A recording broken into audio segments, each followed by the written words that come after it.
বন্যার কারণে ভেঙে গেছে ফেনীর কালিদাস পাহালিয়া নদীর পাড়। এরই মধ্যে নদীগর্ভে বিলীন হয়েছে অনেক বাড়িঘর।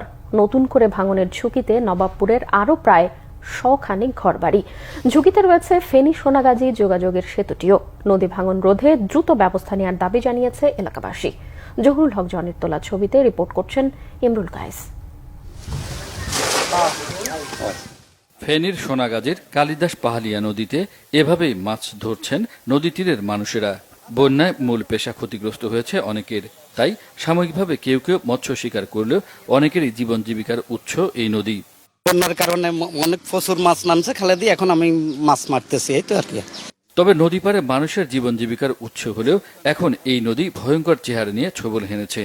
আমরা এই মুহূর্তে ফেনীর সোনাগাজীর নবাবপুরের কালিদাস পাহালিয়া নদীর পাড়ে আছি। আপনারা দেখতে পাচ্ছেন যে বন্যার পানি নেমে গেল, তার ক্ষত চিহ্ন রেখে গেছে। বন্যার যে স্রোত ছিল, পানির যে স্রোত ছিল উজানের পানির, সেই স্রোতের কারণে এই নদীর পাড়ের ভাঙনের সৃষ্টি হয়েছে, রাস্তা ভেঙে গেছে এবং আশপাশে যেসব বাড়িঘর ছিল অনেক বাড়িঘর ভেঙে গেছে এবং অনেকগুলো ঝুঁকির মধ্যে রয়েছে।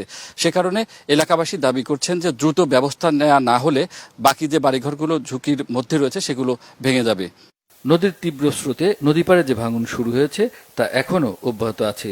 এতে তীরবর্তী অনেক বাড়ি শিগগিরই নদীগর্ভে হারিয়ে যাবে বলে আশঙ্কা এলাকাবাসীর।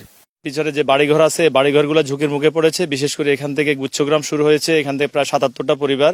এইভাবে যদি ভাঙন অব্যাহত থাকে তাহলে আমার মনে হয় আগামী 2-1 বছরের মধ্যে গুচ্ছগ্রামে অবস্থানরত যে সকল লোকজন আছে তাদের বাড়িঘর ঝুঁকিপূর্ণ অবস্থানে পড়ে যাবে।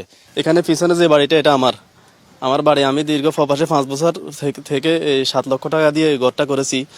এই বর্তমানে আমার বাড়ি নদী ভাঙনের পথে আছে। এই জায়গাটি ছাড়া আমাদের বাইরে কোথাও কোনো জায়গা নেই। ব্যাকগ্রাউন্ড সুবিধা হালাইছি, এছাড়া আমাদের কাছে কিচ্ছু নেই। আর কেন টাকা পয়সা নেই। নদী ভাঙনের হাত থেকে নিজেদের ঘরবাড়ি রক্ষায় দ্রুত ব্যবস্থা নেওয়ার অনুরোধ জানিয়েছেন ঝুঁকিতে থাকা লোকজন। আমরা গুচ্ছগ্রামবাসী কোথায় থাকবো? সরকারের কাছে আমার আবেদন, আপনারা একটা কিছু করুন। এখানে বড় একটা ব্রিজ আছে, মানে ব্রিজটা পুরো সোনাগাজীর সাথে ফেনীর সাথে সংযোগ, যেন ওই ব্রিজটা বা এলাকাবাসীর জন্য ঠেকানোর জন্য সরকার দ্রুত একটা পদক্ষেপ নেয়, এটা আমরা চাই সবাই। শিগগির ব্যবস্থা না নিলে নদীর উপর থাকা ফেনী সোনাগাজী যোগাযোগ সেতুটিও ক্ষতিগ্রস্ত হতে পারে। ইমরুল কায়েস, বাংলা ভিশন, ফেনী, সোনাগাজী।